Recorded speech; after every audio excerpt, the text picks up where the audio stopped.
Welcome to our KentChoices webinar, where we will be focusing on processing applications to your sixth form. I'm Jackie from the KentChoices team, and we'll be delivering this session today. I also have on hand my wonderful colleague Liberty to help run the webinar and monitor any questions you may have.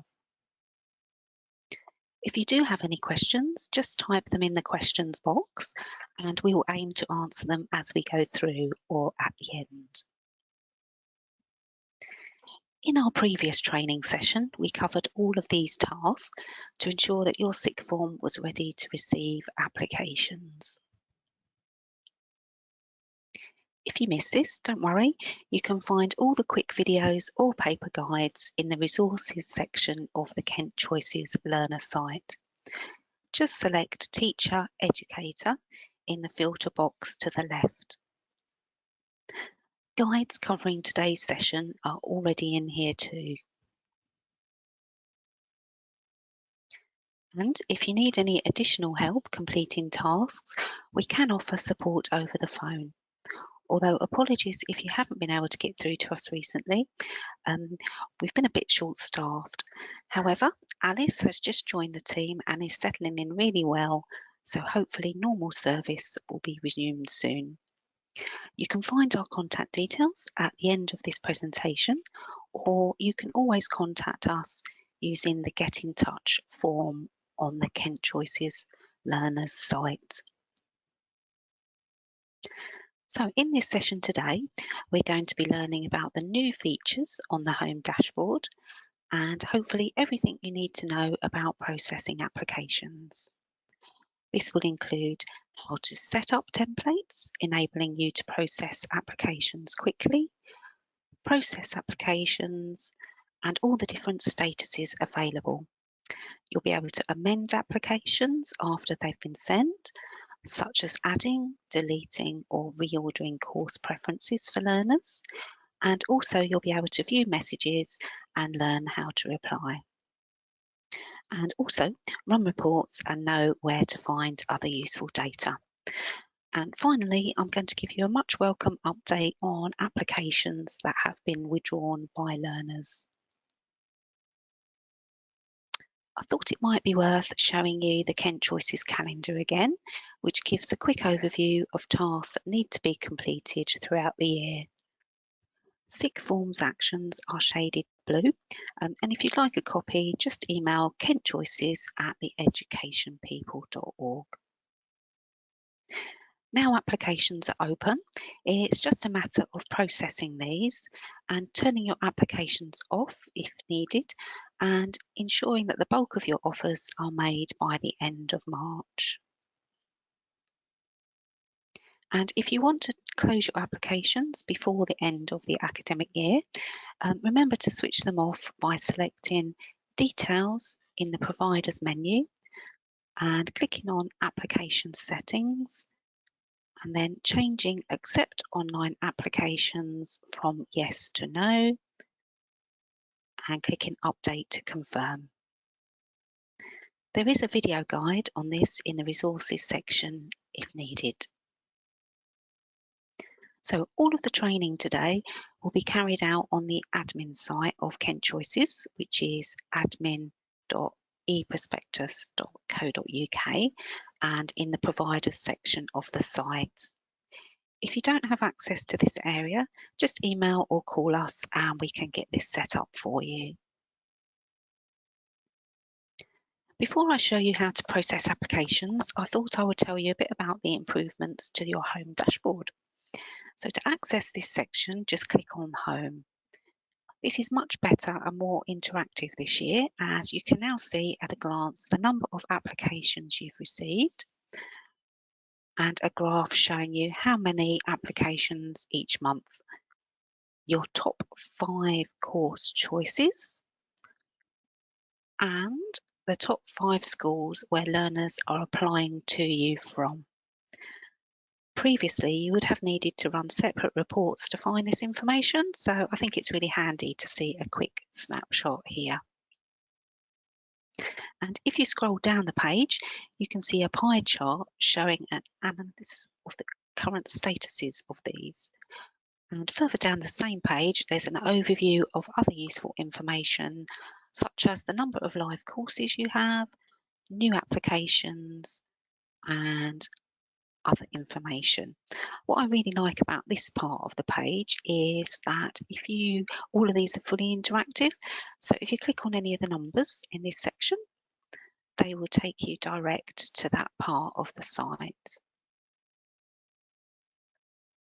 So from your home dashboard, you can also see any new messages and if learners have withdrawn their applications. A little bit more about withdrawn applications later. And if you click on the message to bring up further information, you can then go to the application from here by clicking on the View Application button. From your home dashboard, you can also see any new messages from applicants, and if learners have withdrawn their applications,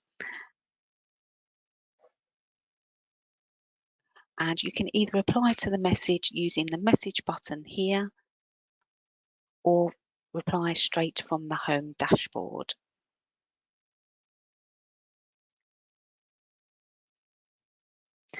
You can still access the messages section of the site in the grey side menu and see past, sent and received messages too. So before I go on to the next section, is there any questions around the home dashboard? No? Thanks, Liberty. I think it's quite a good addition to the site, but let us know what you think. You might want some other data there, so just drop us an email and let us know. So before you start to process applications, it's a good idea to check or set up some standard reply templates. These will enable you to quickly process applications and are a useful feature. They don't only just save you time, but can also help keep your correspondence effective and consistent. You can set as many of these as you like and choose whether to have them live or hidden at any time. You can find a paper or video guide on how to do this in the Learners site in the Resources section. So to check your existing reply templates, just click on Application Conditions and any conditions already created will show here.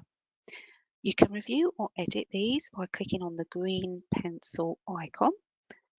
For example, here you can see Demos Provider condition number 1 with the tooltip Acknowledge Applications. And a top tip here is to add any important information regarding this stage of the application status, any actions learners need to follow, and who to contact if they've got any queries. If you want to set up a new reply template, in the Application Conditions section, click on the blue Create Condition button, then type in a summary of your reply in the tooltip box. This makes it easier for you to find the template you need when you're processing applications later. Then type your message in the text box, tick the set condition box and click Create to save. So now your reply templates are all set up, you're ready to process applications. You can find the quick video on how to do this in the resources section, or if you prefer, you can download a paper guide too. So processing applications really helps your sixth form learners and their statutory school see exactly what stage applications are at.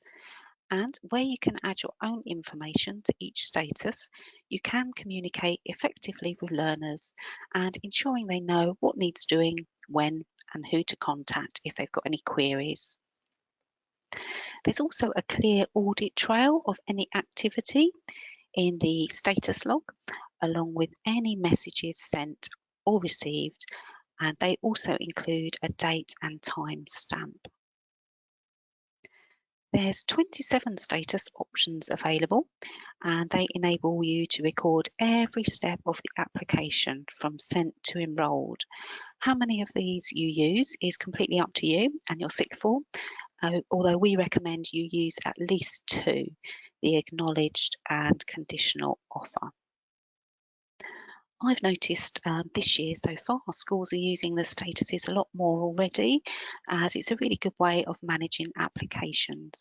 And especially now, where you can see a good snapshot of applications from the home dashboard.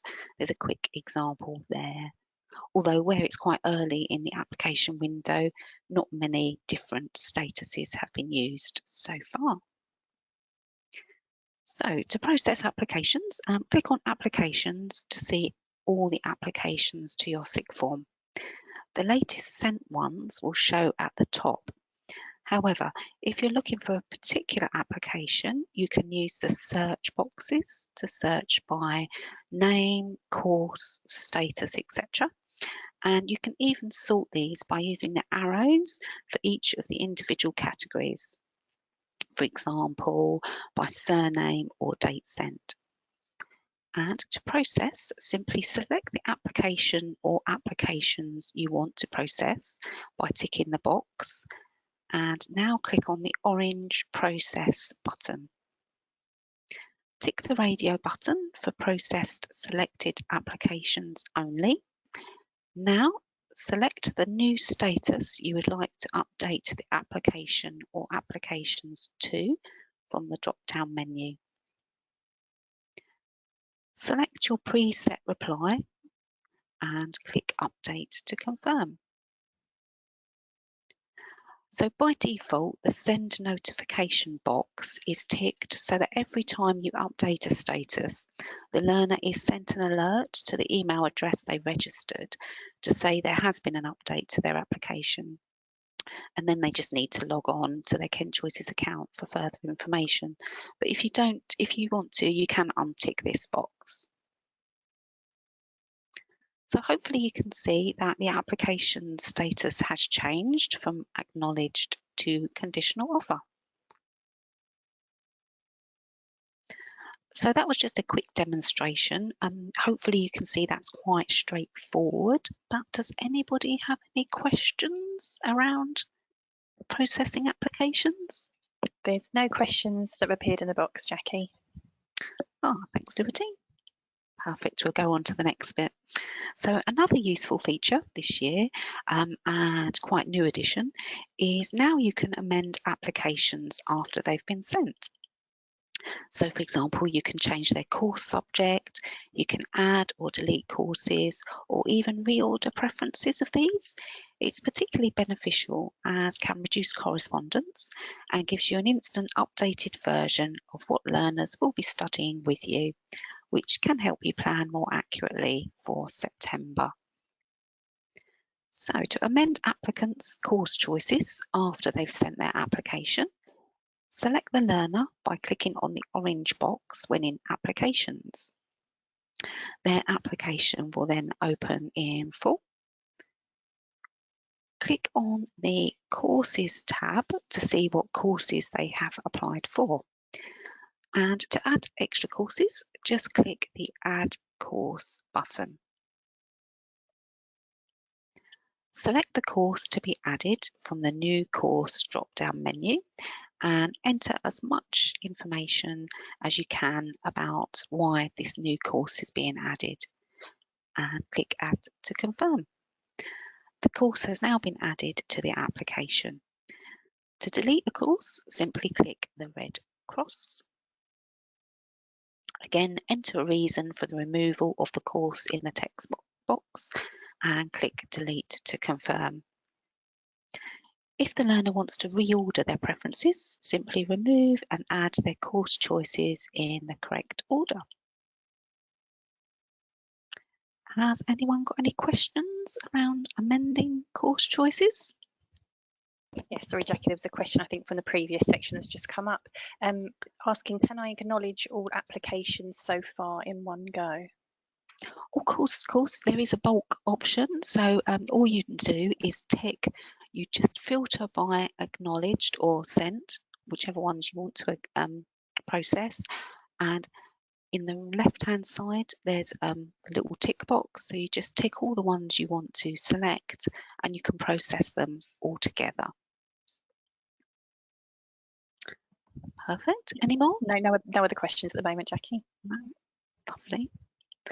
So the last thing I'm going to show you is where to access reports and a couple of good ones to run. As you can see, there's quite a few reports in the reports section. The courses and number of applications with internal external split is quite a useful one. So in that one you can see what courses are popular for your own learners and any external applications. So to run a report, just click on the green pencil icon, and this is how it comes up. Another good report is applications with courses, learners and schools. This report has all the information you need, including name, address, email, ULN, UPN, date of birth, current school, and quite good is the date and time the application was sent, the status, all their courses applied for, and preferences of these. And after the 3rd of April, you will also be able to see the preference of their application. To see all this information, just scroll the slider bar along the bottom. And you can also use the filters here to narrow your on-screen display or the arrows to sort. And if you prefer, you can export all of these reports and data into an Excel spreadsheet. You can either select the CSV or Excel options. I tend to use the CSV one as it's easier to read. If you select Excel, it spreads all the information out, which is really difficult to read. And you can always save a CSV as a workbook if you want to make any changes. Here's what the information looks like. So I won't go over all the reports in this section. As you can see, there's quite a few. But if you get the time, I'd definitely recommend taking a look at to see which ones will be beneficial for you. And of course, if you feel there's a report that's missing or you'd like some other useful data, let us know and we can look into creating a report especially for you. So before we finish, I just wanted to give you an update about withdrawn applications. So in the past, these caused a few issues as learners would often withdraw their applications for the wrong reasons. For example, they just wanted to add information or update an email address, and they couldn't reapply until the application was returned to them by either yourselves or the KentChoices team. So this year, a message is displayed to the learner asking them why they're requesting this, which should prevent them from withdrawing completely. However, if they still go ahead and withdraw, they now don't need to wait for their application to be returned before sending another. And any applications withdrawn by learners won't show in your applications area, and they also won't be included in your dashboard counts because they're hidden. So you can still return them if you wish, and the way you can see them is if you click on the filters button there, and then just click on the toggle to view withdrawn only and click search. And you can process these just as normal. I normally use the returned option here, as then they can either delete the application altogether, or if they haven't already done so, they can reapply to you. So that's the end of the training. I hope you found it useful and that you now feel confident on processing applications. Here's a couple of benefits that learners, parents and schools have commented on when applications have been processed well. I think one of the main things is it can really help reduce anxiety by keeping learners and their parents and the school where they currently attend informed throughout each stage. And it does tend to cut the amount of inquiries to your sixth form and ensures that learners are aware of the procedures for joining you. And I think where there's also a clear audit trail, it can evidence any people that want to make appeals, and keeping applications up to date with new course choices as can help you plan for the new year.